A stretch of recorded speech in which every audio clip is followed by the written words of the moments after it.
Hey guys, welcome back to my channel. In today's video, you guys can tell that I'm in a different location. I'm actually still at home. I just wanted a more relatable backdrop just because for this video, we're not going to be talking about anything makeup related. Instead, I kind of wanted to introduce this idea that I've been having for a couple of weeks now, and I kind of want to make a series here on my channel.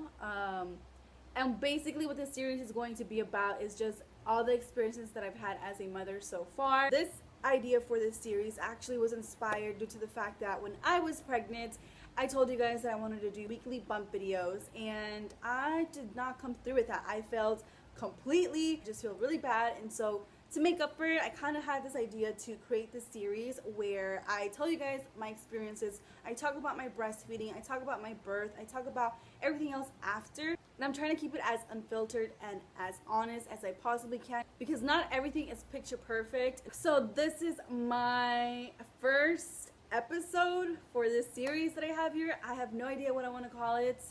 I lack imagination, so if you guys have any idea of what I should call this series, mom series, motherhood, momhood, ain't no better hood than motherhood, I don't know. Leave your suggestions down below. I know that I have a lot of new subscribers. Hello guys, welcome. And I just kind of want to give you guys a quick rundown of what happened throughout my pregnancy, just because we will be talking about pregnancy and babies. So I just want to put it all out there. My name is Angeles, and I became pregnant at the age of 21. I was in a 7-year relationship when I did get pregnant, and I found out that I was pregnant when I was 5 weeks into the pregnancy. We did not hear baby's heartbeat until the 7th week, and that was a vaginal ultrasound. We did not tell our parents that we were pregnant until we were at least 17 weeks into the pregnancy. I had no cravings, I had no morning sickness.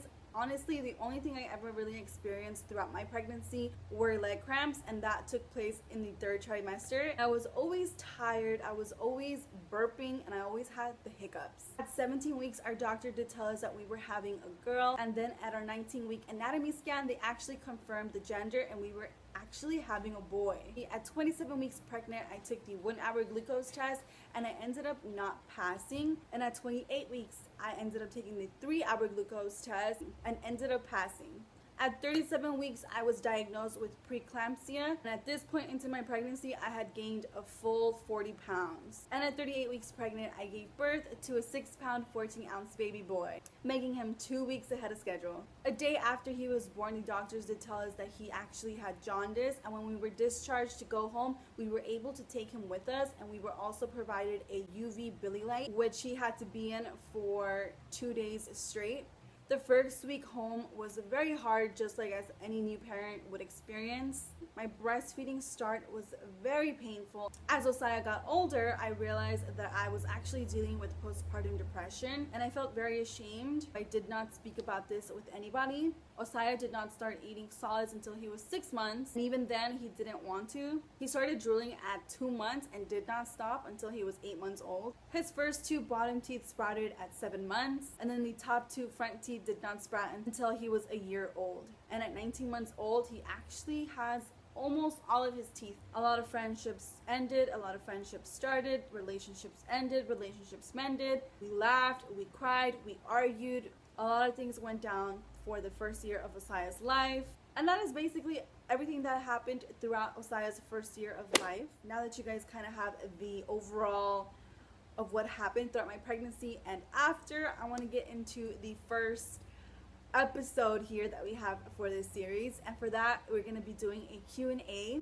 A few days ago, I did ask you guys if you guys were interested in a mommy related video, and some of you guys sent in some questions, and I'm very happy. Thank you to all of you guys who actually sent in questions. The first question comes from my sister. She asked, how hard is it to take care of Osiah? And just like any other child, Osiah is a handful. Overall, he's a very loving and caring and funny baby, but he does have his days where he's very fussy and he throws his tantrums. And just like an adult, babies have bad days as well. And I try to be as patient as I possibly can with him and try to figure out what's bothering him, especially because he still doesn't talk. Being patient is the main key, and letting them know when they're doing something wrong. Osiah is a great baby. Like I said, he's loving, he's caring, he's really funny, but every day is different. But one thing's for sure is that every day Every day, there's always something to laugh about with this kid. My answer is every day is different. Every day is different, and there's nothing that I would change about him. Nothing that I would change about us. The second question is actually a troll question. It comes from a friend. He basically asked, do you change your baby when he poops? And the obvious answer is yes. Yes, you have to change your child when he has gone in his diaper. What I do with Osai is I know when he's using the restroom, I give him at least 5 minutes to finish, because I don't know what it is with Osai, but he likes to start it and then pause and continue playing, and then he likes to finish what he was doing. So after 5 minutes, I go ahead and change him, because I do not want my child to rash. His dad actually learned that the hard way. I told him, you have to give him at least 5 minutes to finish, or else you're going to change his diaper in the middle of him actually finishing his business. And that is exactly what happened. The third question comes from Arahi, and shout out to you, girl. Thank you for your question. She asked, what is the hardest thing that you've gone through so far as a mom? And there's a lot of things that I've gone through so far as a mom, but I've actually have to pick one. It would have to be postpartum depression, because it's something that I'm still currently going through, and I finally decided to speak out about this to certain people.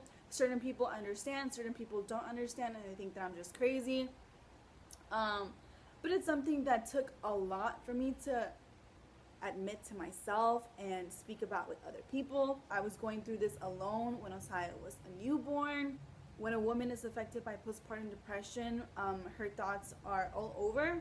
Every woman's postpartum depression is different. And my postpartum depression, it didn't allow me to enjoy my newborn baby as much as I should have. When a woman has postpartum depression, she's not herself. She needs someone to help her to get her into a right state of mind. I'm almost 2 years postpartum, and I'm finally admitting to myself that I've had postpartum depression, and it has actually progressed into actual depression.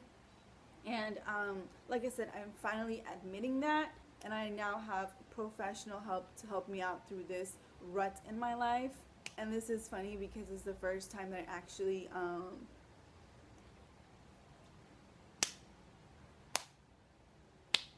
and it's funny because this is actually the first time that anybody who watches this will hear this, and it's not easy. And it's not easy. So if you find yourself in a state where you think you might have postpartum depression, don't be like me and keep it to yourself. Find help. There's nothing to be ashamed of. It's actually a lot more common than we women think. And if you are like me, who kept quiet and currently is dealing with postpartum depression and it's progressed into depression, don't worry. You're fine. You're fine. Like I said, it took me almost 2 years to admit it to myself, and now I am on the road to getting better. And in the end, everything is going to be okay. Question number 4 comes from XO Isis J. She asks, what are mommy essentials and the best teething products for teething babies? Mommy essentials, you obviously need the basics. You need a car seat, you need a stroller, you need a high chair, you need a diaper bag, crib, and everything else. I don't have an ordinary diaper bag. I've gone through so many diaper bags, but currently the diaper bag that I have is just a regular backpack. For any breastfeeding mothers that are watching this, what I do recommend is to buy nursing bras, breast pads, and nipple cream. And for the teething, I gave Osai a lot of teething toys. I gave him cloth toys. I give him toys that you have to freeze up so they can soothe his gums.